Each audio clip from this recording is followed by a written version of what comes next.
All right, Paul. So you want to start with, like you were born, where you were born, to tell the viewers? Yeah, I was born in Baltimore, Maryland, 1967, and I was born on Easter Sunday, March 26, 1967. And sometimes people say Easter in March. Every 9 years it falls in March, and I happen to be born on Easter Sunday, March 26, 67. That's why my parents named me Paul. Growing up, I had an older sister, two younger brothers. We're a pretty tight knit family, middle class, and at a young age, I was enthralled with like police shows, like watching cop shows and the Mod Squad and all that stuff. And then I think it was a show on years later as I got older. Was what was it called? It was I can't even think of the name. Oh, Hill Street Blues. I was a fan of that Yeah. show. Yeah, I was a fan of that show. Is that? Did you remember that show at all? Hill Street Blues? I, I don't, but I remember you saying that you wanted to be in law enforcement from Yeah, that exactly. Cox Yeah. So interview. yeah, so fast forward. That was my my dream. I went in. I did police ride-alongs at like 17, 18. In fact, in 1985, in my high school yearbook, it said in the very bottom, criminal justice degree, hopefully FBI. That was my goal. That's what I wanted to do. I was an honor student. My whole high school, junior high school was set to be in law enforcement. Excuse me. Take a drink. Good. Well, Baltimore is so like crime reading. I think I'd understand why everybody would want to be a cop. Yeah, I mean, I lived in the county. Like I said, this was back in the early '80s. I mean, crime was bad in the city, but not out in the county where I was. Oh, yeah. I thought I I mean, misunderstood you. I thought you lived in the city. I ended up owning a bar in the city for years, but that wasn't my connection with law Yeah, in the city. yeah. So my yearbook, my write up was, hopefully criminal justice degree, then FBI. So when I graduated, I didn't, college wasn't that expensive, but I really couldn't afford it at that time. So I'm like, what can I do in the meantime to further what I want to do with my life? So I said, let me go in the army. So I took the ASVAB test and I scored pretty well. And I could kind of pick what my job was. So I'm like, I want to pick a job close to what I want to do with my life. So I found a job. It was 45 Bravo 10, which was like it was called Small Arms Repairman. It was like a gunsmith, and it Yeah. it came with a top secret security clearance. I'm like, that's great, because I'll have a top secret clearance. I'll have a gunsmithing background. So I'm thinking either ballistics in the feds or I'll be a guy on the street in the feds. 4 years in the army, got out. Once I got out, I'm getting ready to go to college, and I'm thinking like, okay, 4 years in college, let me go in the police department and I'll do the police for more law enforcement experience, get my degree.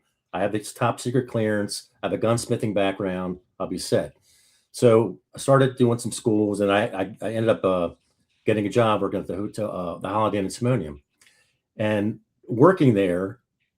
I met my future wife, and as let me backtrack a little bit. When I got out of the army, I started taking tests for all the police departments: Baltimore County, Baltimore City, Anne Arundel County, state police, and I got the state was too much like the service. I said, nah, screw that. So Anne Arundel, I went through all the phases. I was on a waiting list for 18 months. Baltimore City went through all the phases, 18-month wait list.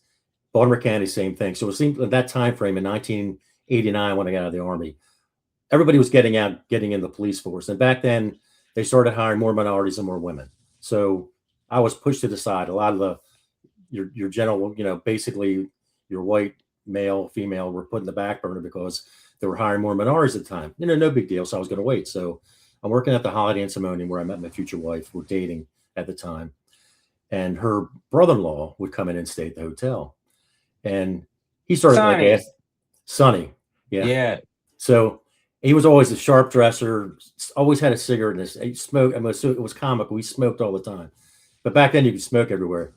And he would always, say hey, and he was interested in who I was. And then we got more familiar. Me and my wife were dating, and then she started bringing me around. So once you're being brought around to the family, it's kind of getting serious. So as Yeah, I'm you going, start to earn that trust a little too. exactly. So I'm going around the family, and all these parties mostly were at Sonny's house, and he had this. His house is like 10,000 square feet. I mean, it was like a freaking mansion. I was like, what the hell does this guy do to have a house 10,000 square feet? Has two entrances, an electronic gate, pool, a water fountain, I mean, it was like he had rooms like nobody was ever in these rooms. And another guy that was at these parties, these family parties, was a guy named Phil. And we ended up being like best friends to the day he died. In fact, my kids called him Uncle Phil to the day he died. He was a Baltimore County judge. And he was kind of connected with the vending business too. That's what my brother-in-law did. He was in the vending machine business. Vending machine business meaning pool tables, jukeboxes, uh, arcade games, and the big money was the video poker machines. That was Yeah. the big money, and they had like 60 bars at the time. So at these functions, they started asking me questions. They pull me aside. Oh, why do you want to be a cop? Why are you going to be a Fed? Da, da, da. And I was wondering. To me, it was like after weeks of these going to these parties, they pull me aside, and the judge Phil and Sonny would ask me these questions, and I felt like I was on an interview. And I told my wife one time leaving there, I'm like, we're dating still. These guys are always talking to me about, being honest, or you're like a Boy Scout, this and that. And they both knew that, especially Sonny, that if I wanted to be a Fed, you have to be squeaky clean. I mean, Yeah. you can't have anything going on with you. And see, Nah. that's what caught his attention because he had bought this vending machine business about 2 years prior, and he never trusted anybody. And Yeah. when you bought the business, you kind of kept the guys here because you just don't. It was organized crime, but it wasn't La Costa Nostra. But these guys were organized, and it's like you keep the guys who are there because they know they keep their mouths shut. They know what's going on. So you got to wait till you find guys that you can really trust to kind of replace them. So at a few of these parties, he kind of pulled me aside and said, "Hey, he knew I wanted to be a cop and be a Fed. He goes, hey, I got this, maybe a job for you." And I'm thinking, like, I want to be a Fed and this and that. And, he goes, hey, how long is that thing going to be? So I said, about 18 months. And he said, tell you what, we're sitting in this room. He knew that he was very smart. This guy was a genius and he knew how to suck me in. And the police at that time, the starting salary was like 21,000.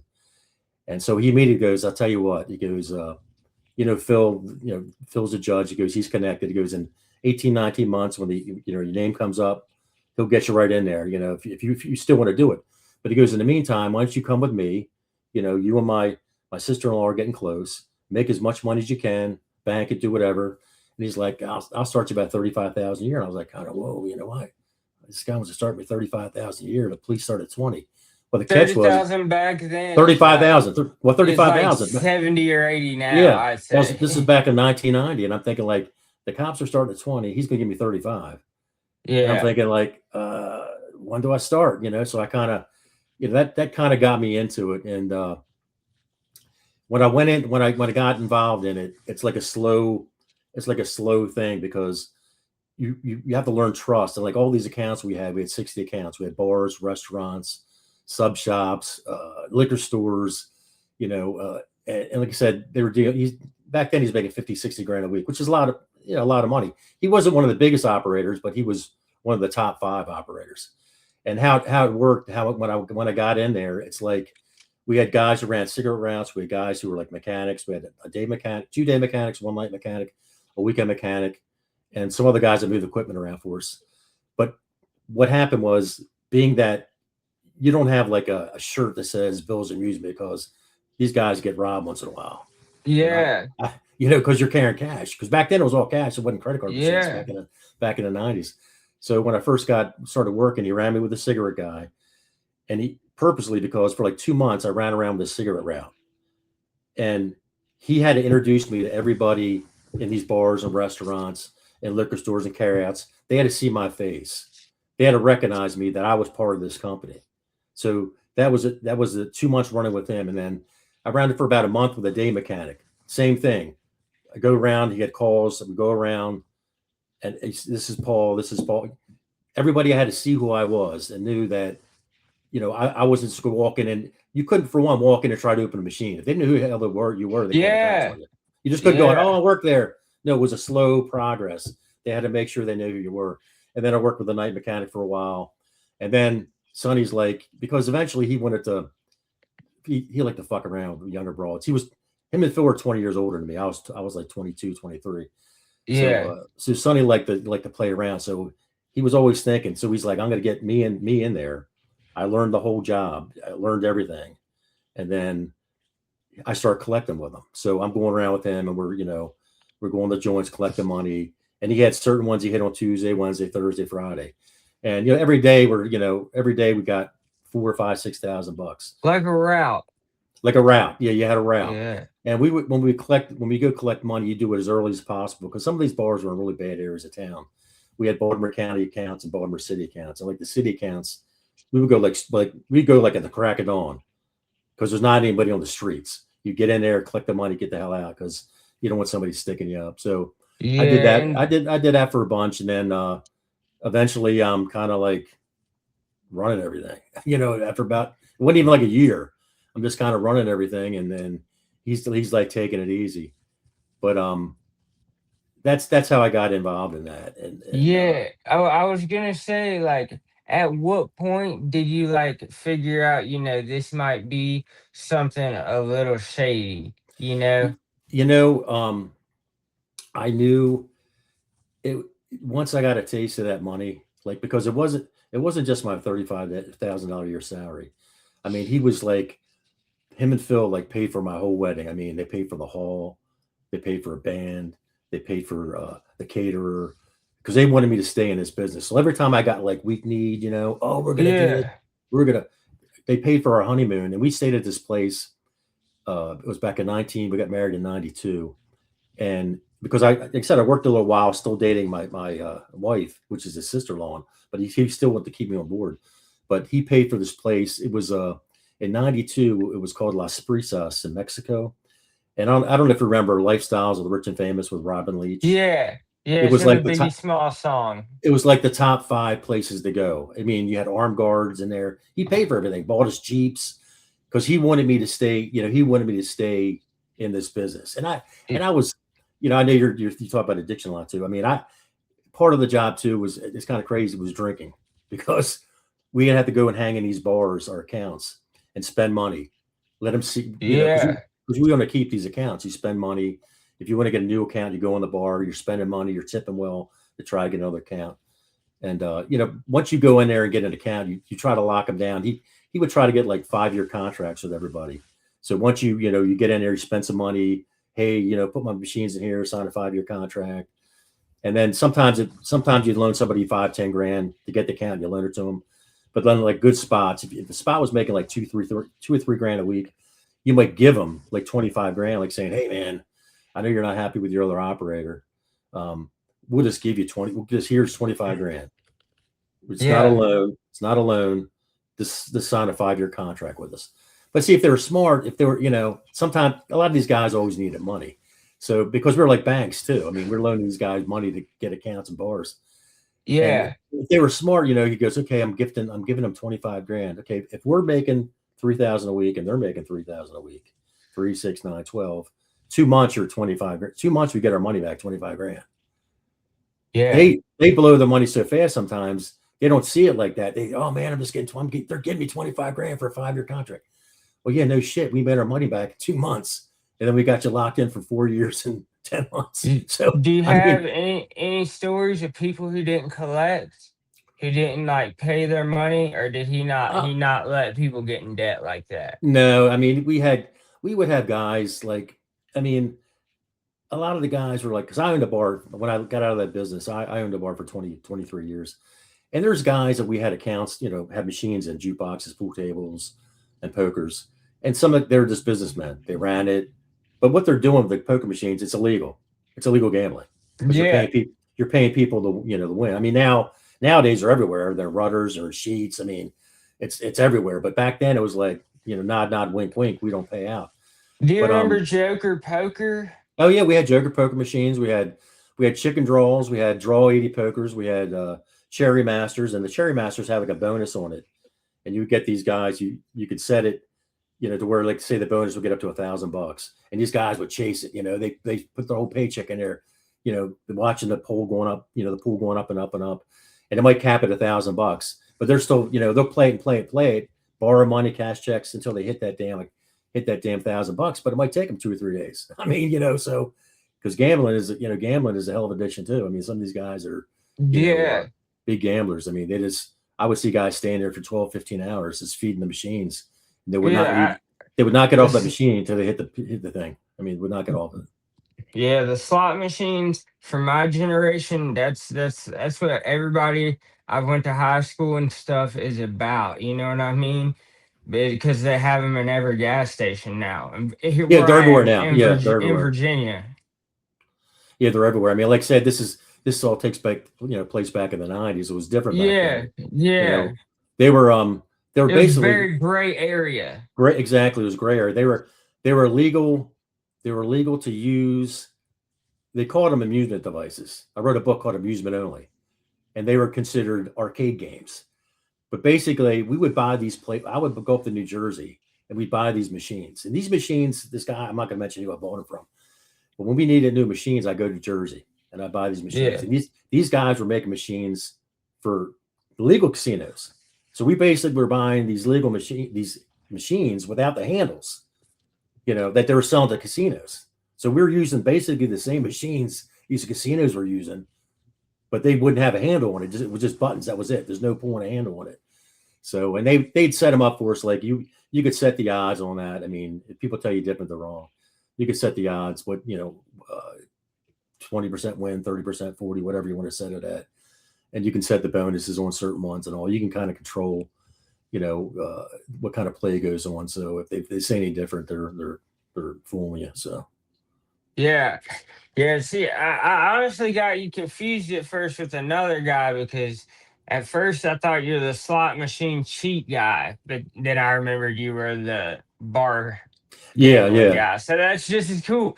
But I wanted to ask you, when you started hanging out with Sonny and stuff, was it exhilarating once you It realize you was found something off the books, or nervous and like it scared? no, it was very euphoric. Like I said, I was like 23, and like he always had a lot of money. I mean, he had 5 grand in his pocket and 30,000 in his trunk. So, and he had, he wasn't, he wore jeans and a jacket and a shirt. He wasn't like a tie guy, but he had Yeah. gold. He had like a Rolex, a gold watch, and he pull a lot of money out. Like I said, there weren't credit cards back then. Just flip the money. Yeah. People would come around him and all, and we'd walk in a place, and even with Phil, because Phil was a judge, we'd walk in a place, and we were with Phil, and it was kind of like that, like the Goodfellas thing, where the guy goes through the back of the kitchen, and all, and they go, "Hey, come up here," like this. That's kind of how it was, because we'd go in a place to be packed, and I'm like, "Oh man, we got to wait." They're like, "No, we're not going to wait." And they'd be like, "Hey, come on, guys." People are like, "Who the fuck are these guys?" So I'm like 23 years old, like, and I'm going up with these two guys, and everybody's looking like, "Who the fuck are those dudes?" We're waiting in line. They're getting called to a table and all. So it was kind of like I said, it was euphoric that way, because people wanted to know, they knew who I was with. Maybe they didn't know my name, but they knew I was with them. And even when like me and my wife would go out later on, if I happened to be in that place, they would kind of give me similar respect, because they knew, oh shit, that guy's with Phil and Sonny. Let's Yeah. be nice, be cool with him. So it was, like I said, that was part of the trap too, as far as staying staying in that business so long. So Yeah, another thing I wanted to ask was, did anybody ever try to pull you to the side and be like, look, man, this is illegal and could go bad? Or was it just like balls to the wall for all you guys? we always knew, every other year, the Annapolis, the legislature in Maryland, every year or every other year, would put up a bill that totally outlaw the poker machine, saying this is it, they're done, they're illegal. But they did it for a reason. They did it for money, because they knew. I mean, there was probably dozens and dozens of operators, machine men. That's what we called ourselves. We got the moniker called machine men because we got Yeah. these machines. There's dozens and dozens of operators, but there's 5 main operators. Sonny was one of them. Joe Rockine. There's 3 other guys, and these guys would sit and meet, and I was privy to these meetings, and they knew all the politicians. And Phil would come and say, "Hey, there's a bill.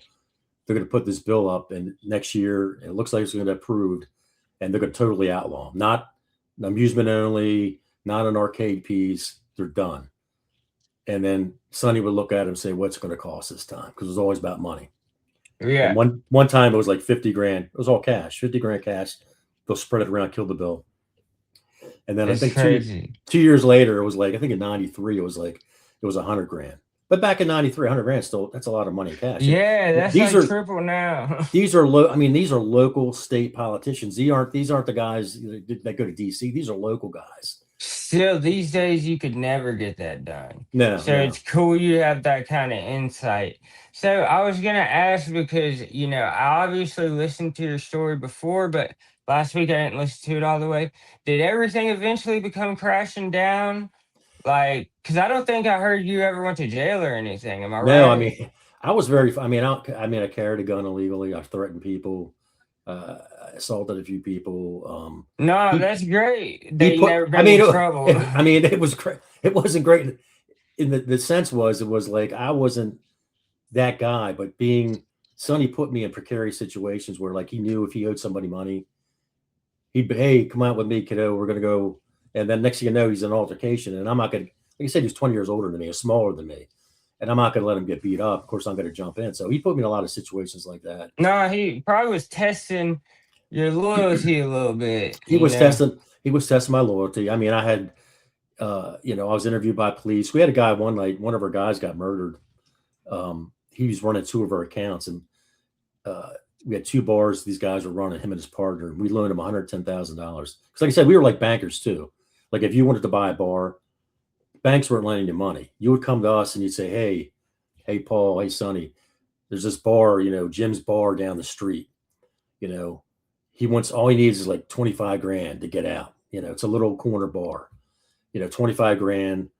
Uh, doesn't include the property. The rent's like $600 a month. But we like the fast pieces in there and all. There's no contract with anybody, so we would go check it out. And if we thought we could make the 25 grand back pretty quick, we'd loan the money and lock him in the 5 years. And once we lock you in, you're under our thumb. And the thing was, Yeah.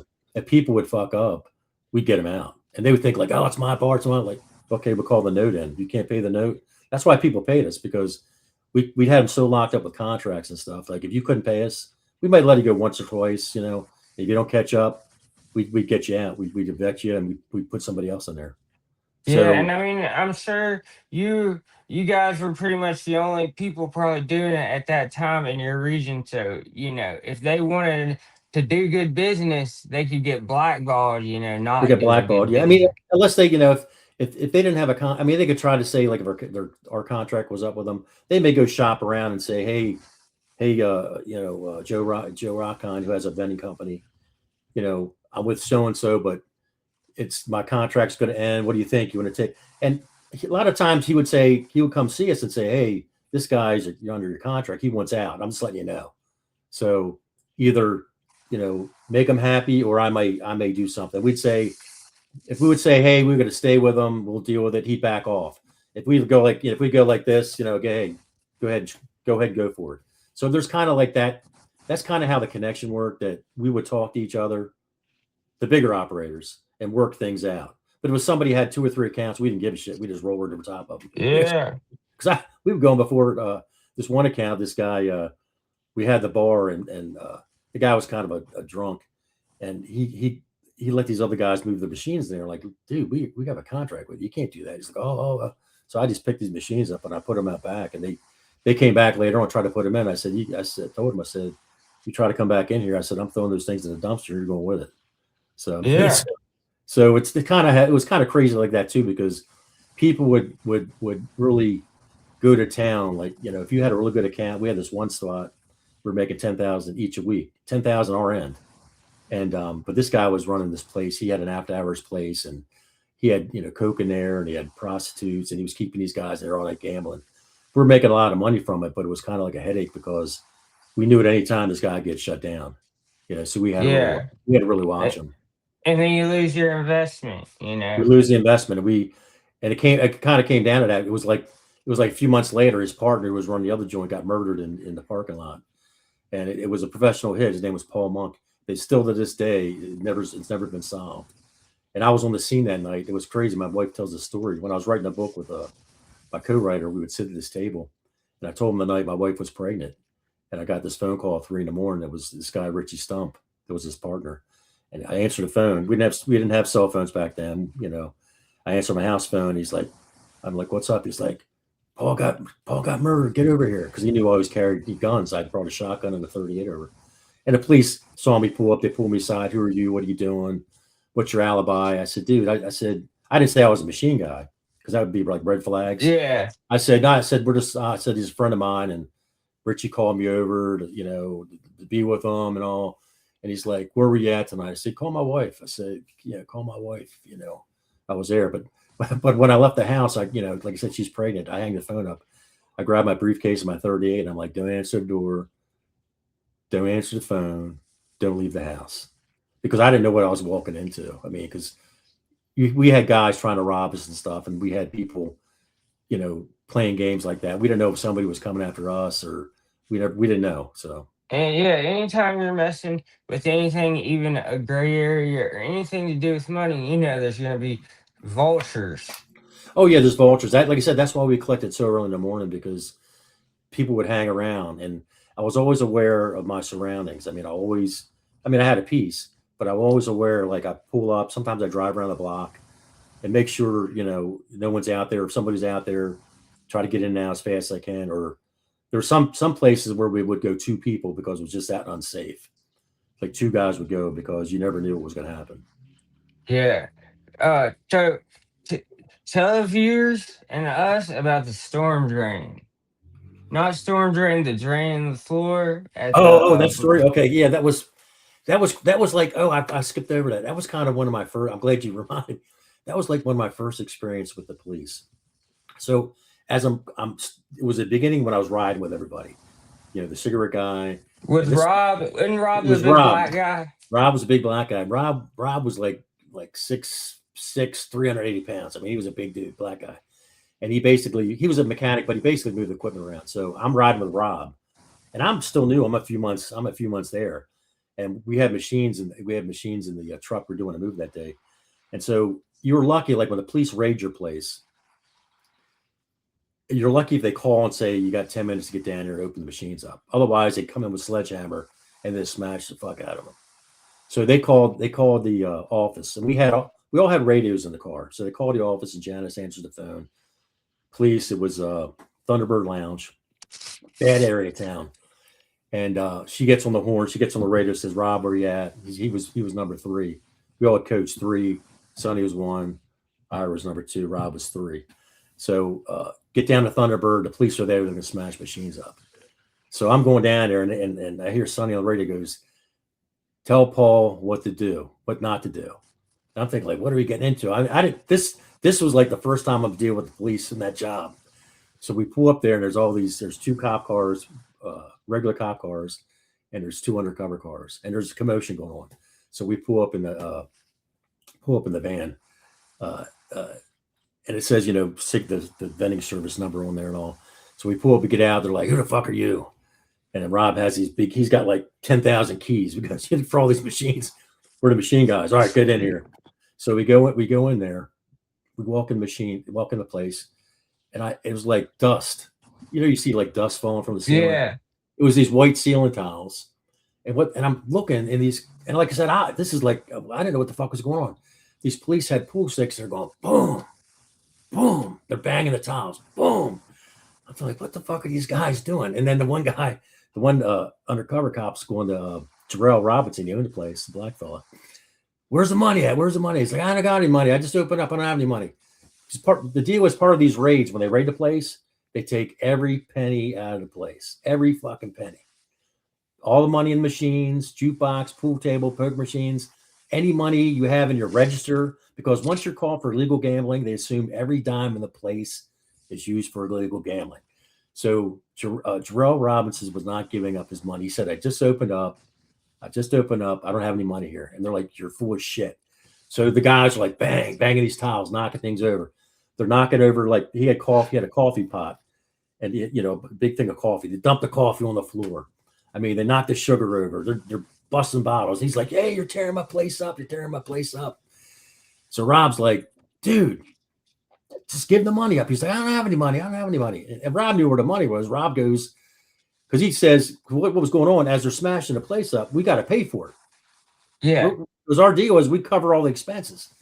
So Rob goes in the floor drain. So the cop goes behind the bar. There's a drain where the water would drain out where you mop it. And he picked it up and there's a metal jar in there with like $1,500 cash. That was where he hid the money. So at that point, he's like, you're fucking, I said, man, you're smashing the place up for fucking over $1,500. It's going to be more damage than $1,500. So the one cop goes, you work for the company. He goes, yes, lets Rob open the machines. And there's circuit boards in them. And so these cops were pretty cool. They said, okay, normally this would like rip them out and the machine's ruined because all the connections, all the wires, just get all fucked up. They go ahead and take them out. So Rob, he came up with his keys and he had a screwdriver. So he unscrews it. There's like 2 different connections and gives them the board. They take the board. That's the whole brains of the machine. So he took 2 boards.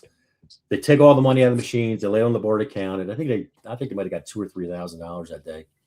So they're writing it all down, $2,000 or $3,000, $1,500 from there, all the money. So they made a few $1,000s they took from the place. So we're hanging around, and prior to that, I get pulled aside, and Rob told me, "Don't say a fucking thing. If they ask you anything, you just move equipment around." So they pull me aside. Who are you? Who are you? Who are you? And I'm like, they could give us your ID. And I'm like fucking scared, I'm like thinking, man, I'm trying to be a Fed, and here I'm in this shit, Yeah. So I give them my ID, and they're looking at what do you do for the company? I said I just move equipment around. I'm following what Rob said, and Rob's like, yeah, that's what he does. They're like, bullshit. You know what's going on? They're doing illegal gambling in here and this and that. There's racketeering, money laundering, da. And I'm like, officer, I said, I just move equipment around. I don't know what you're talking about. So he pressed me again, and I said, I'm new here. I just started working. I don't know what's going on. And he looked at me and said, you might want to find another fucking job. Yeah. That's the cop telling me that. So I'm thinking like, man, my heart's up in my throat. I'm thinking, man, this is like early on. I'm thinking like, I shouldn't be in this shit. Maybe I shouldn't be in this shit. So we're waiting. Go ahead. You go ahead, Paul. My bad. Yeah. So we're waiting around. Like they're like cops. Like, why are you waiting around? They knew the deal. Once they gave the owner the paperwork, and they go, okay, you're clear. The investigation's over. They opened the machines up. They got our circuit boards. They know where the operators. They got all the money. He's got receipts for everything they took. And they said, and you go to Rob, like, why are you waiting? You're going to get them hooked back up. Rob's like, just shrug his shoulders. So they roll out. So once they roll out, they're done. They can't come back and do anything. They lay the paperwork down. They're done. Their investigation's over. So at that point, Sonny comes down with 2 new boards. We put the boards back in, lock them up, turn them on, boom, we're ready to roll. So what happens is, Jarrell was throwing a fit and he's like cussing out Rob, why'd you tell him about the money? And he's like, dude, they're going to find the money anyway. They're going to tear this place up. They found your drawer money. And he goes, I just was trying to save us some money. And he said, the deal is, this is how it works. If you get raided, everything they take, we split, when we do the cut, he gets half and I get half, or the company gets half of all the money in the place. So say it was $5,000. Sonny's going to come down. He's going to give you $2,500. We just ate $2,500. We're not going to get that back. He's got He's whole. He's got his $2,500. That's including the drawer. So say it was $1,000 from the machines, his half, $1,500 from the drawer. That's $2,500. We lost on the boards. The boards are like $500 a piece. That's $1,000 there. So we're down $3,500. And then we're down the repairs to the ceiling and some other bullshit. Another $400 or $500. Then we give him a lawyer. We give the guy a lawyer because he's going to take the heat. He's going to say, oh, I use them for gambling. The operators, they don't know what I'm doing with. It says amusement only on it. Like we don't know they're gambling with them. Yeah, we do. But the deal is that's a funny thing. The cops know what's going on, but they just can't, they can't do anything with us. So because we made him whole, he gets a lawyer. We pay for the lawyer. If he's got to close up to go to court, we pay for that. So he loses no money. And all it is a misdemeanor. He'll go to court. He'll get slapped on the wrist. Don't do it again. And then we're up and running the same day, hours later. That's how it worked. Yeah, it was kind of crazy. It happened. It was crazy. I mean, I'm like thinking like, what the fuck did I get myself into? And then of course, after that, Sonny's like, it was like the end of the week. He's like, oh, let's go out to dinner. I want to take you out to dinner and this and that. I'm like, oh, okay. And, and so we're at this nice place and at dinner to go sit at the bars. One of our accounts, we're spending money. And then I'm sitting there and then he always liked to looking at doors because he was paranoid. Because over time, I found out he made a lot of enemies, and he always wanted to know who was coming in and going. So we're sitting there, we had dinner, he's talking, hey, this shit doesn't always happen. You did good, I think like, man, I don't want the police, I don't want anybody to know my name, because I'm trying to be a Fed. And it's Yeah. still this point I was. So we're looking, he's smoking, and the door opens, and these two fucking girls come walking in. I mean, they're like too sexy for this bar. And they immediately caught my eye. Now, mind you, I'm engaged. I'm engaged Yeah. to his sister-in-law. He's married to my wife's sister. And these girls come in. I'm like, damn, they're pretty. They're stunning. Too stunning for this bar. Wouldn't you know it? Sonny knows them. Sonny knows them. Yeah. So they come walking around, and the one girl kisses them on the mouth.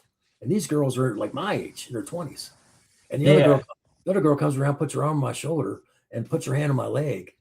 Hey, buy me a drink, handsome. I'm thinking like, what the fuck? I'm like, what the fuck is going on? And he's like smirking at me, like, he's trying to set Yeah. me up. He's That trying to that set me up. notoriety. Well, he's trying to set me up because Yeah. the more I worked with him, I started finding out over the years that he always had something on somebody, and he was trying to get something on me early. Yeah, he was gonna try to blackmail you. So what happens with my pager went off because we would have, after 9 o'clock, we had a service that answered calls for us. And a service call came in. He's like, oh, don't worry about that. We're going to party. I said, no, it might be important. So I'm thinking, I go to the phone, call the company, the service company. It was a call where one of our poker machines was jammed up or losing money. So if it's jammed up, it's not taking bills. So I said, I got to go, man. It was a place called T. Appleschmidt's. And we only had one poker machine there. So if it was down, it was down. It had to go up. He goes, oh, yeah, you got to go over there. He goes, but come back. We're going to party all night. I said, no. No. I'm going. I said, I'm going home. It was like 10:30. I said, I'm going home, man. That's it for me. Like, you sure? Because I guess I got to do both of them. I said, hey, do what you got to do. Have fun. So Yeah. early on, I'm like, okay, that fucker was trying to set me up. But you had a bar at your own. You had your own bar through him at that point, didn't you? It was later on, once when Phil used to help us if we needed to get a hold of a politician. Phil knew everybody. He was a Baltimore County Liquor Board judge for 23 years. He knew everybody because he knew the Baltimore County politicians, the Baltimore City politicians, and everybody in Annapolis because he always went to these political functions. He knew everybody. Being there 23 years, he knew everybody. If we had a problem or needed to talk to somebody, Phil could hook us up. But when him and Phil had a falling out, it was in 93 because I bought the bar November 93. I bought my bar. When he had a falling out towards the end of November with Phil, that fat fuck piece of shit. I'm thinking to myself, and Phil was like family. He wasn't blood, but he was like family because he came to all the family functions. I mean, christening, my son's christening. We went on vacation to get kind of like the Goodfellas. We went on vacation together.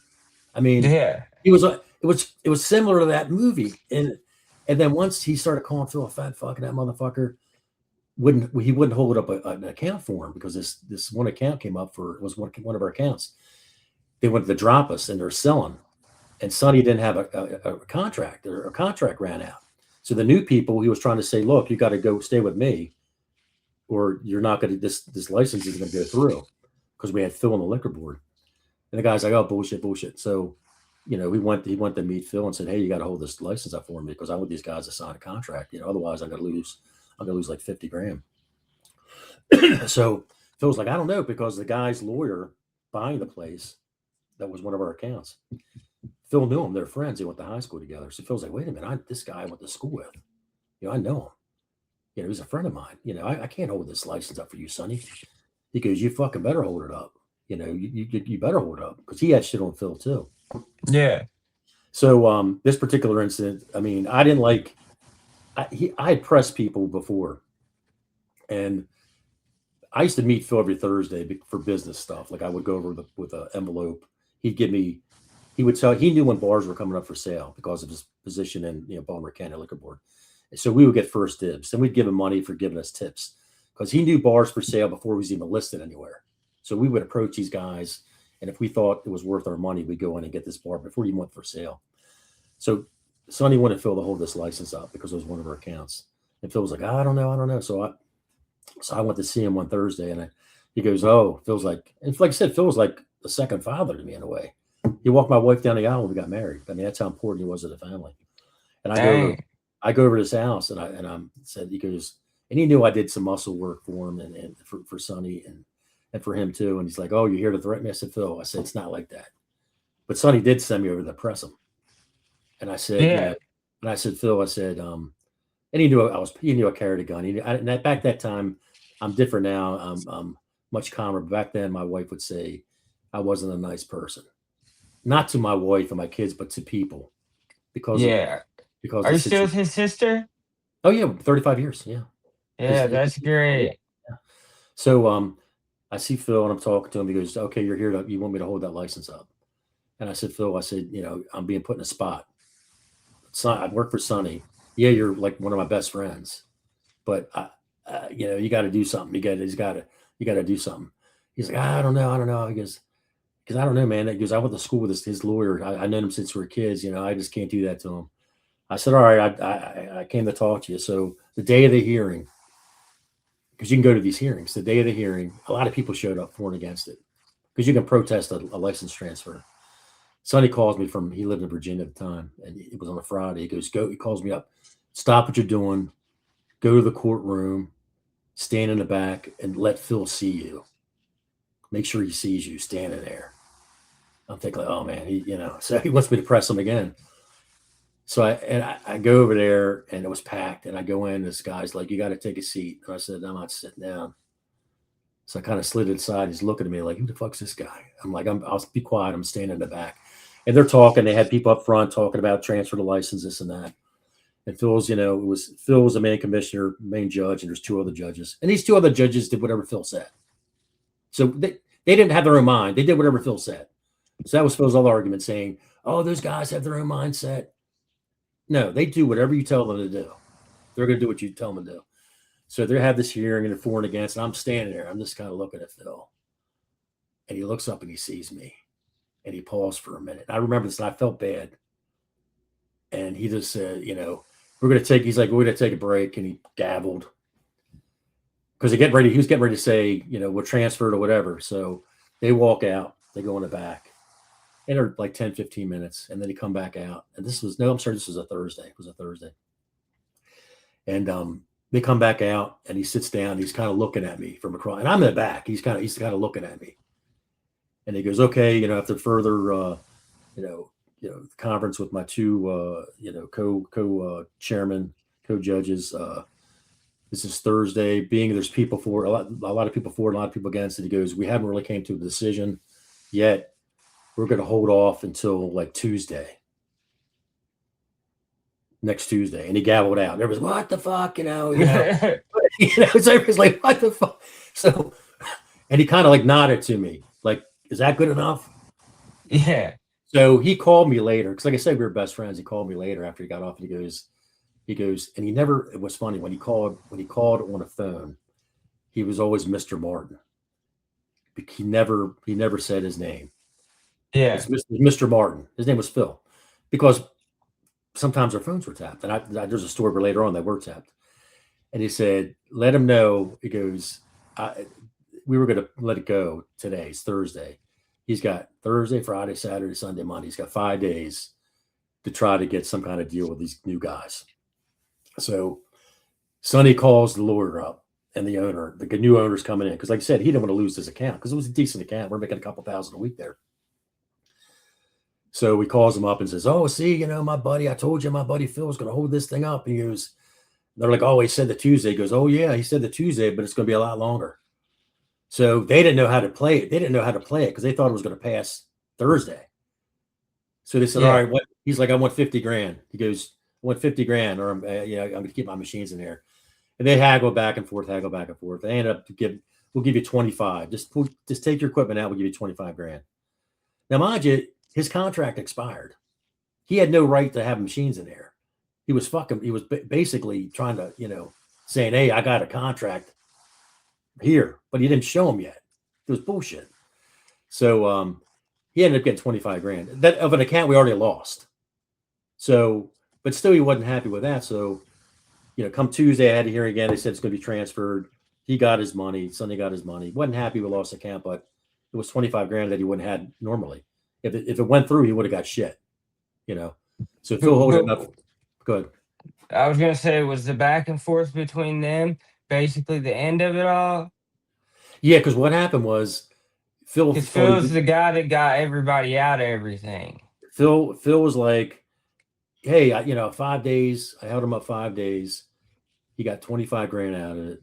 That should be good enough. But no, to Sonny, you're a rotten motherfucker, son of a bitch. You're a piece of shit. Yeah, I wanted 50 or I wanted the account. So at that point, he was a motherfucking cocksucker, and that was it. So when at that point, I've been in 3 years, and I'm thinking like, if you can now Phil's a piece of shit, and here this guy was connected to people that we needed to talk to. I'm thinking like, if you can fucking blow him off, I'm nobody. I'm yeah, nobody because exactly. he got Sonny was had federal charges against him. He got him off federal charges 10 years prior. Phil did. So if this guy can do that for you and you still fuck him, I mean, you'll fuck anybody. So at that point, Yeah, that's when the curb shop, the bar I bought, was coming up for sale. And I'm thinking like, okay, he's married to my wife's sister. I'm married now. I need to plan my escape and it's not going to be pretty. So I kind of worked my way in. Hey, I want to buy the curb shop. Oh yeah, it's great. We'll keep in control of it. And then it was kind of a slow until we had a big blow up to get out of there. That was a couple of years later. So it took me about 3 years to get away from him because, like I said, it was family and it was. He had. I had stuff on him. He had stuff on me, and it was it's kind of crazy. well, like when you made the clean break, like what about your life change from making all that money to not, and having to go back and be like a regular person, basically getting working a regular job, if that's what you did? I didn't Well, remember you saying anything about that in the video. it was. I mean, the main thing that got me out, that really pushed me forward, real quick, was the feds. I found out the feds were when Sonny, like after I bought the bar, a year later, he's like pushing everything onto me. He's going around to Vegas, traveling and all. And then I noticed these Crown Vics were following me. They're at the apartment where I lived. They were at the accounts that I was collecting. I said, "This is fucking odd." It's like 6 o'clock in the morning. These Crown Vics are hanging around. There's one outside my apartment. They're over here. They're over there. And I'm thinking, this is crazy. And then he found out that he didn't believe me. I said, "Hey man, I'm fucking being tailed. It's a state. Somebody's following me." "Oh, you're full of shit. You watch too much TV." It's like, okay, whatever. And then he got a letter from the phone company by mistake. His lawyer said, "You never should have got this letter." The phone company sent him a letter saying the feds no longer request any more wiretaps on your phone. He never should have got that letter, his lawyer said. So now he's like freaking out. He's like super paranoid. So I met him in the middle of the night. He called me up and we're at a diner and he slides his phone bill to me. I'm like, "What the fuck's this? You need to pay your phone bill?" He goes, "No, read this." And I read it. It said the feds no longer request any more information on your tapping on your phones. And as he told me, he goes, "My lawyer said if my phone's tapped, my house's phone's tapped, my bar's phone's tapped, the office phone's tapped."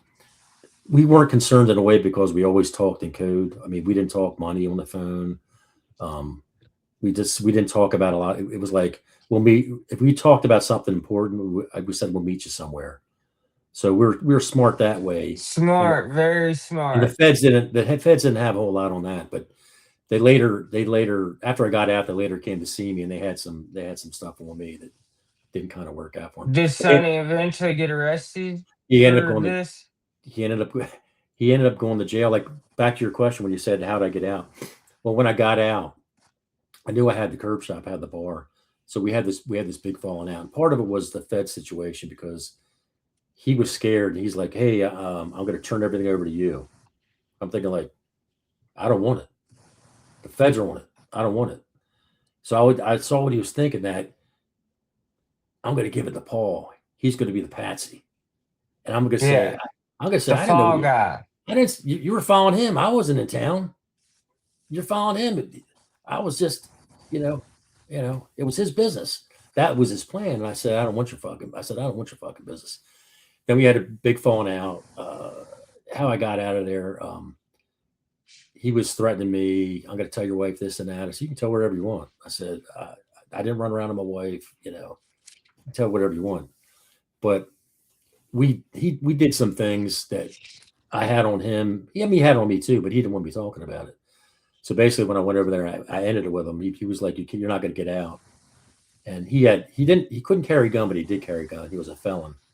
And when I went to see him, he had a gun in his drawer, and it was open. And I went to see him, and he's like, "You're not getting out. You got to take this business over, and this and that."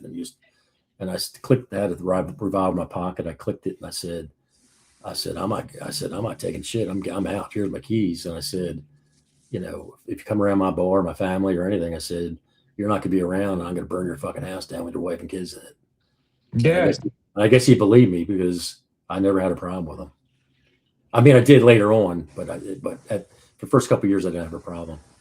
Yeah. Did it create any family drama Yeah, we didn't. between? Yeah, I mean, he was godfather to my oldest son. Yeah. He was godfather. My oldest son sees him in pictures because my son was like 3.5. He doesn't have any recollection of him, and he knew that we had family on my wife's side that we never talked to. He never personally met him. I mean, met him when he was like Yeah. 3. He met him when he was 3.5 because there's pictures of him holding my son up in the air, and we went on vacations together. But he doesn't have a recollection of ever remembering him, other than the stories I'm telling now. So Yeah, I just know when family and business, it just never mix, and I was just asking because, in my experience, he probably, made you look like the bad guy to the rest of your family. They did because he was, he's been in. I was the new guy. We just got married. At that time, it was 96 when I got out. So me and my wife were married like 4 years. So I'm the new guy. I'm the asshole. I'm the piece of shit. I didn't care because I got out. I had the bar. I got out, and but still, it still came back to haunt me because I thought that I was out. I sold up. I got out in 96, end of 96, going into 97. I had no more contact with him. And it was like 2000. It was like 2000. I think it was 2000. So 96 to 2000. I'm thinking I'm in the clear. And I get a fucking call. I just I sold my first house and I was building this 3,500 square foot house in Shrewsbury. Because I was doing well. I did well. I made good money in the bar. I mean, I was lucky. I went from kind of one to the other. I was making more money in the bar. And the feds called me up and they said, they called me the apartment. I was in an apartment waiting for my house to be finished and thinking like they got the fucking apartment number. And this woman called me. I was Agent Brown and said, I'm Agent Brown from so-and-so. And we want to come talk to you about stuff. And I said, 685-2022. She said, what's that? I said, it's my attorney. She said, click. And it wasn't even 5 minutes. Yeah. Wasn't even 5 minutes. And usually I had a lawyer and an accountant and all. Usually you call your lawyer, maybe you get him that day, the next day. 5 fucking minutes, my phone rings. It's like, Paul, it's Sydney. He goes, the agent, I forget her name, Nicole. It was Nicole Brown. Agent Brown said, she's either going to drag you before a grand jury in Northern Virginia, or she's going to come talk to you tomorrow at your apartment. I said, well, I guess she's coming here because I don't want to go to. He told me you don't want to go to grand jury. You don't want to be on trial. You don't want to be sworn in, because you don't know what they're going to ask. You don't, because they were on me for a while. You don't know what they're going to ask you. So they came to see me and they were talking to me for 45 minutes. And then she had canceled checks and she had pictures of me going in and out of these bars. And she said, oh, she was trying to say I was complicit in the racketeering and extortion and all that and money laundering. Yeah. What do they call it? Relevant conduct. Yeah. So I'm complicit and we got you going. I said, Agent Brown said, you got pictures of me coming in and out of bars. I said, as far as you know, I'm fixing a pool table or I'm giving a pool chalk. You don't know what I'm doing in there. You got cameras in the bar? And I was real calm. My wife's like, I wasn't rude to him. I'm like, you got pictures in the bar? What I'm doing? You know what I'm doing? Yeah. They're just trying to act like Sonny had said something that I was doing something. They're trying to say that, but they didn't say that. And then she started talking about, oh, you got poker machines in your bar and it's just us talking and you pay off your regulars and it's just us talking. And it was her asking questions and this other Fed was right in front of me. He didn't say a fucking word the whole time. He just sat there looking at me, taking notes. Didn't say one word. Just sat there writing. I guess seeing my reaction. And she pressed me again about paying off people. And I said, Agent Brown, I said, you can think whatever you want about what I do in my bar. I said, you have proof or something? Take me to court, charge me. If not, I said, I'm done talking to you. And she's like, my wife's like, oh my God. And she's like, she slammed her book shut. And then they came through the front. I was in an apartment. Like I said, I was waiting for my house to be built. They're like, you have a back way to go. I said, the slider, you want to go through the slider? My wife goes, why did they come through the front and go through the slider? I said, she's looking around, like if there's anything valuable in the house, like if there's something expensive, like I have a Picasso or something, for Yeah. like tax evasion or something. So that was 2000. And then I'm like, okay, it was like 2004. I hear from her again. She calls me at the bar and says, I think I'm done. I thought it was out. We're going to come serve you. Your material witness of the United States government against Sonny Warner. So I'm thinking like, what? I'm like, what the fuck? so, Yeah. so she's like, I mean, the feds don't give up. So No, they don't. They were following him all this time. And then they finally got him. And I said, okay. She goes, we're going to come serve at your house. And I'm like, I don't want her in my house because I had this big house. Yeah. It's 3,500 square feet. I say, I don't want her coming to my house. I had picture. I mean, it was nice. I mean, I spared no expense. A little too nice. I spared no expense because people were like, what the hell you do? You're a doctor or something? They didn't know what I did for a living, the neighbors. So I said, no, just come serve me at the bar. She goes, no, I'd rather serve at your house. I said, okay. I said, you coming today? She goes, yeah. I said, I'll be there at 3 a.m. She's like, 3 a.m. I said, yeah, I work at the bar all night.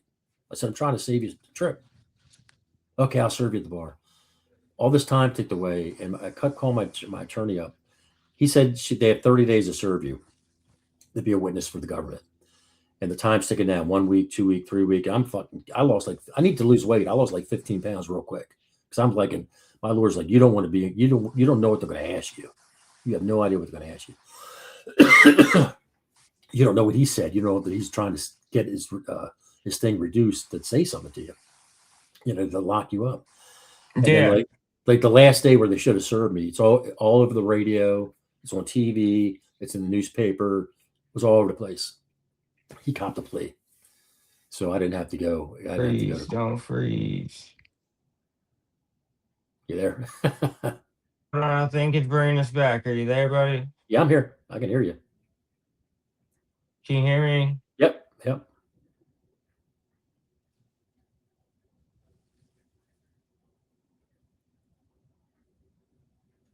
I'm good on my end here.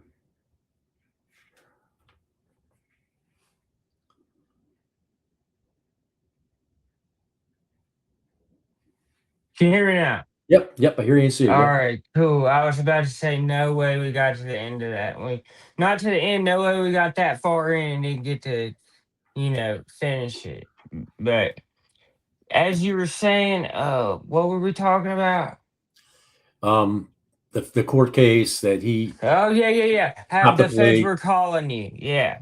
They called me and he copped the plea, so I didn't have to go. So basically, and during that process, my attorney was like, they're saying you're complicit. You don't know if you don't know if he said something about shit I was involved in with them that they don't know about. And I told my attorney, I'll tell you. I mean, I said, I'll tell everybody, listen, I'm not going to say too much, but there was other things that were going on, crime that they didn't know about. And my lawyer's like, I can't believe he didn't rat you out to get you locked up too, because you did all collections. You knew you gave politicians money, which I did. Yeah, you're racketeering, loan sharking. They were on you. They were watching you. He's like, my lawyer goes, I can't believe that he didn't give you up in some way. I told my lawyer, I said, Sydney, and we're in his office. I said, he's not going to, because there's other things. I said, was very vague. I said, like now, I said, there's other things out there, hanging out there, that he doesn't want me to talk about, that would make my life bad, but his life worse. Yeah. So that kind of saved my ass. What was his charge at the end? What did he end up getting charged with? It was like RICO conspiracy, money laundering, failure to pay. I think they got him for failure. They didn't really pop him for. They followed him for the racketeering all along, but they ended up he owned a strip club in Baltimore County for years. And that's where they got him, because they can continue the racketeering because he was doing it with money laundering and shit like that. Yeah. And they got him over a 2-year period when he owned the strip club, and he still had the vending business, that he put like $1.2 million in cash in 2 personal accounts over 2 years. And on his tax return, he said he made no money. Dang. Yeah. So he got stupid. Yeah, he got stupid. So it's like all the money that he clipped, he should have paid taxes on. Because I always said pay some taxes, but I'm young and stupid. Yeah. No, all the money he ended up stealing from the government over the years, he had to pay back. He Yeah. ended Uncle up, Sam always gets theirs. it always gets theirs. So I mean, and you don't want to be known to them in any way. You don't want to be under the finger. I don't like them know my name. I mean, and Yeah. follow me around. I don't like that at all. What But I know happened after that though? After you get the call from the feds, I get the Sonny's call. arrested. He's arrested. He goes to jail, and then, well, how he got he got me. Well, he didn't get me back, but he tried to. I had when I owned the bar. There was an anonymous phone call in the state of Maryland said that I was laundering money and shit through my bar, which I was. But same Yeah. thing. You gotta prove it. So Yeah. I get the state comes in one day, the state comptroller's office on a Thursday with this paperwork saying, "Here you go, sign this." I'm like, what am I signing? You're under a strict order from the state of Maryland for your personal, your state, this business. I'm thinking like, what the fuck? At the same time they're serving me, they're serving my accountant. They went to my accountant's office too. And I'm thinking like, holy fuck. So I call my accountant at the end of the day. And he goes, "Who the fuck did you piss off?" And I said, "What are you talking about?" He goes, "Man, I've been an accountant for 30 years." He goes, "I've never had a state roll up on me with documents like this saying, we're looking at all your shit, my shit, you know, and Yeah. anything in his office." And they looked at my shit for a month, and I knew what I was doing wrong, but they didn't find it. They didn't find it, but they ended up not finding it. But it was pretty tense for about a month. I mean, it was pretty tense, and I think he tipped them off because all this time's elapsed where I thought, because I threatened him. I said, if somebody comes after me, I'm coming after you. But all this time went by where he thought like it could have been anybody else, but he was very specific about how the money laundering was going on. The shit we used to do, Yeah. was very specific, but they couldn't find it. I was gonna ask you too, so did you sell your bar? Is I, that s- what happened I sold it in after?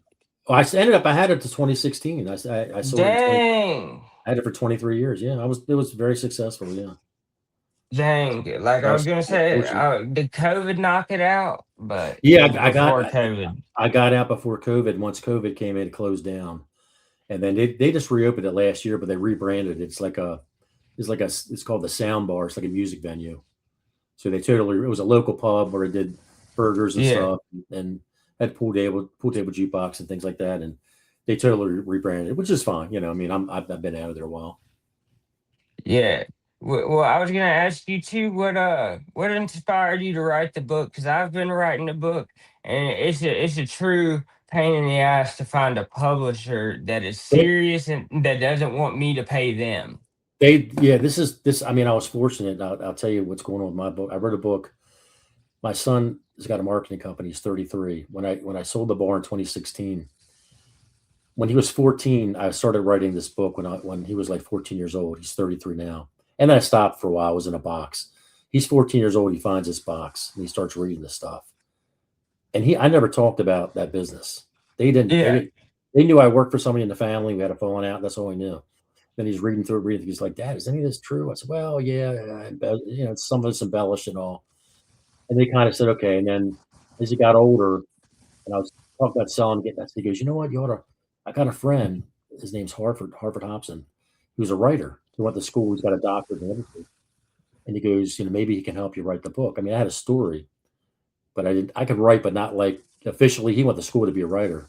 Yeah. My buddy Harvard, my son's friend. So I talked to him. I told him the story, and then we wrote a book. But I was fortunate where I had enough money. I self-published it because you're Yeah. right. You're right. These guys, when you go to a publisher, they have formats that they want you to follow. They have a format because they know what sells. Oh, this and the changes. I said we're not doing that. I told Hartford. I said we're writing a book, and I said we're going to publish it. We're going to self-publish it.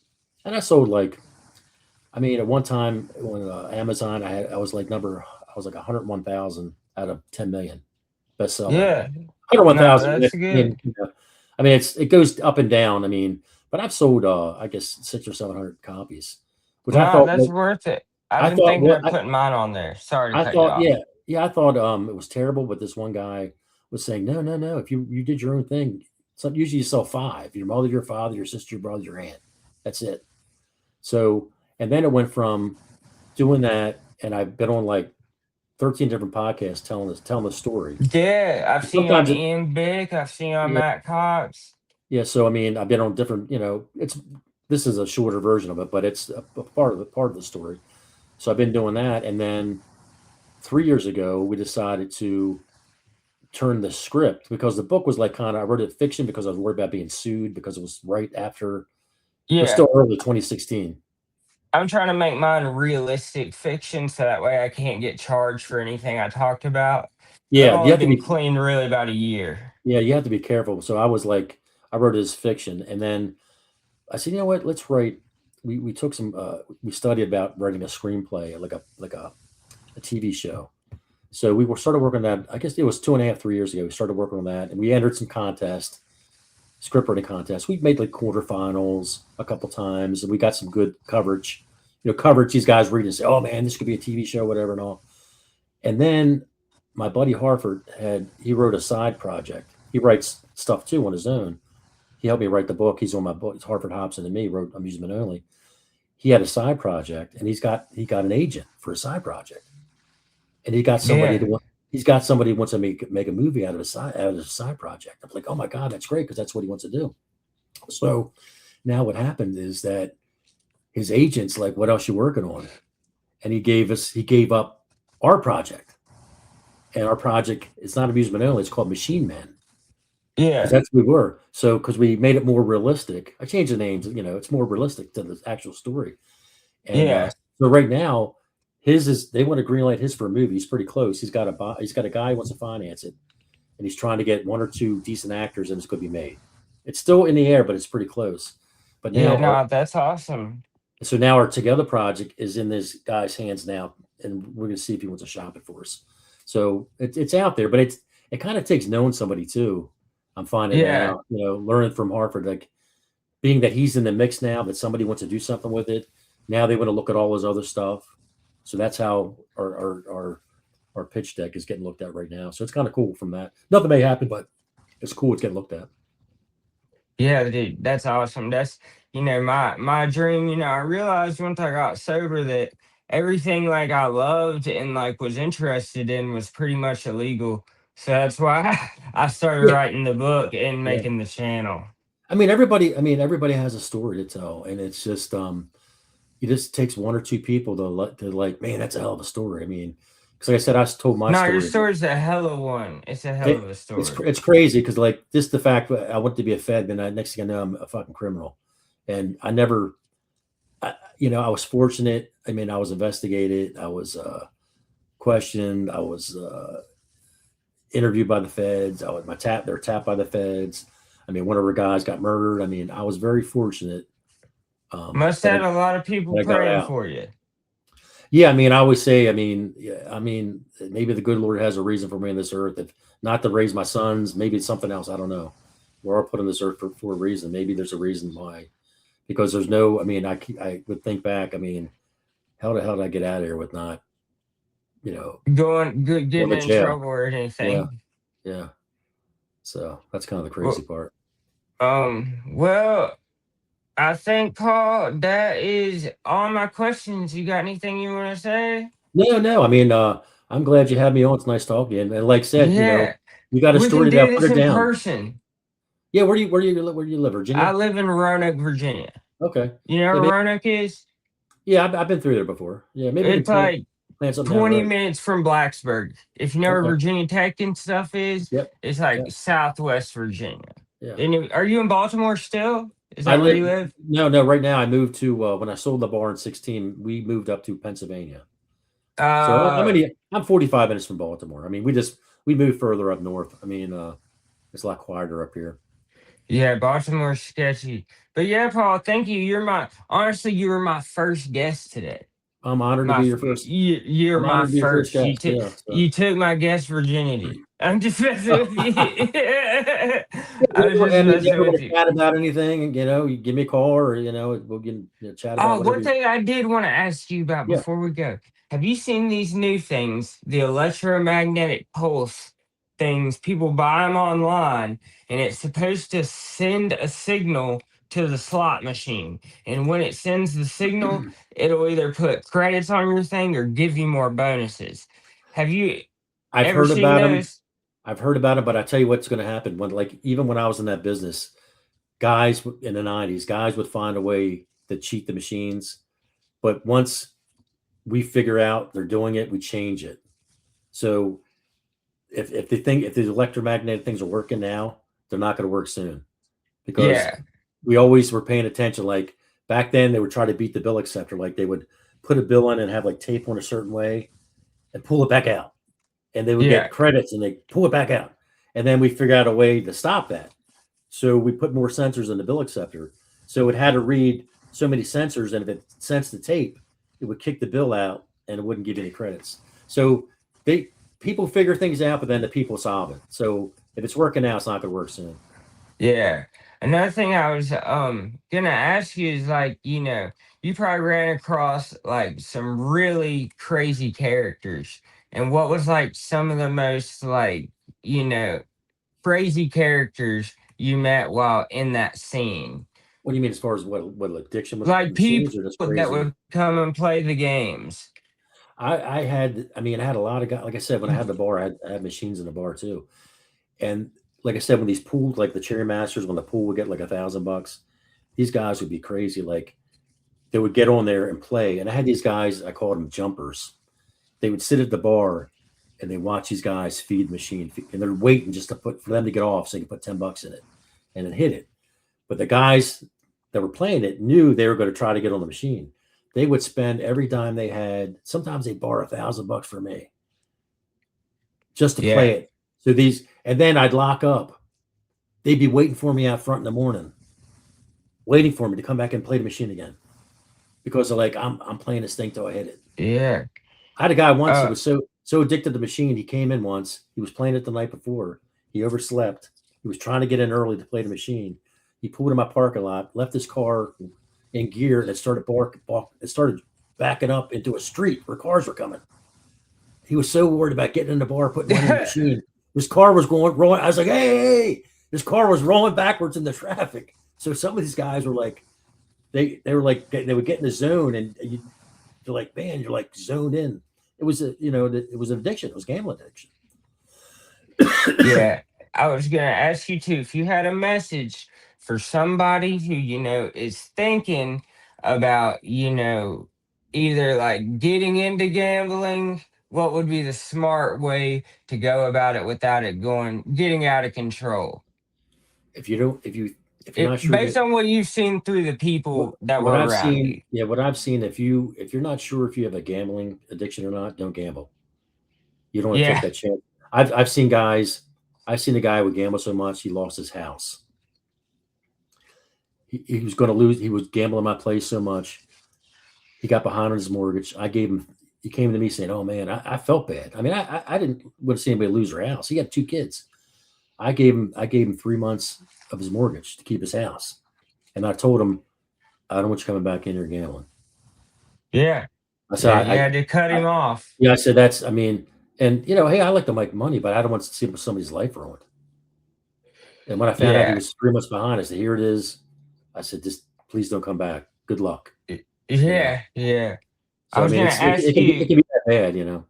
Yeah, it is pretty bad. I was going to ask you in this modern time where slot machines are everywhere and there's like it's a lot of like bright lights like people just, get attracted to it. Do you think it's a good thing or a bad thing that gambling has become so much more available in It's modern time? it's bad because it's on your phone. You can gamble on your phone. You can gamble on anything. You can gamble on predictions now. Like, oh, I'm going to predict there's going to be a hurricane June 5th, in Florida. I mean, it's very bad because, and it bothers me because, I mean, I made a lot of money with people gambling, but it bothers me that the states and the local governments are relying on people's bad addiction to pay the states and government's bills. I mean that because, and they have the nerve to say, "Oh, gambling problem, call 1-888-368-4972." Yeah. I mean I mean it's just too readily available, and people that don't may not think they have a gambling problem. Once they start, they may have one. But you better hope. I mean, I like to gamble once in a while, but I don't like to lose my money. I'll Yeah, gamble me too. if it's $1 billion for the big game. I'll play $20, but I don't play it every day. But I would see people poker machines, slot machines, scratch offs, lottery. It's pretty bad. It's a bad addiction. Yeah, yeah, I've seen it. Well, Paul, I think that's all I got for you. Hopefully you'll see me this summer. I'm gonna try to get on Matt's podcast. I'm gonna try to get on Ian's. I'm gonna try to go do the runs, But I'm gonna try to get some more guests. So, man, thank you for being on. I'll drop Ian a line.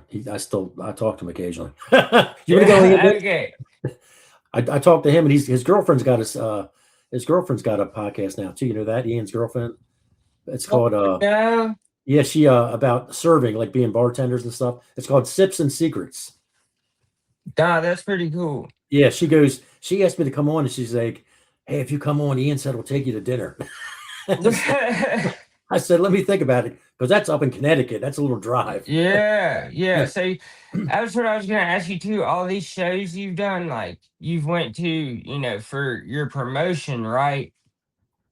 Like that's the reason you go to these shows. It was when somebody has a book or something that's coming out, But Yeah, what I'm asking is, you didn't get paid for any of the podcasts no, you've oh done. no, You've no, no, just done no. it to tell your story. Yeah, I pretty much did it to tell my story. I mean, the book was kind of secondary. Like, oh, you have a book too, and they would put it on the website for me. And like now, I have the screenplay out there.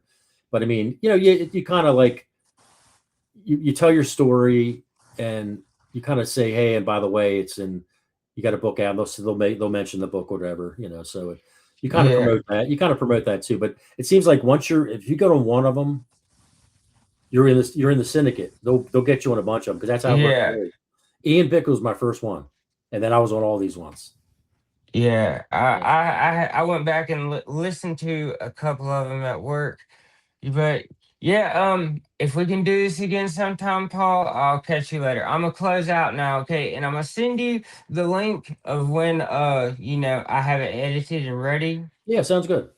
I'm gonna call it when the chips are down. Cool. Hey, You thanks think for that's a having me cool on. I name? appreciate it. Yeah, it's cool. Thanks for having me on. I appreciate it. Yeah, bro. We'll text and stuff back and forth. Thank you again, Paul, so much. Hey, anytime. Take care. All right, peace, bro. Yep, same.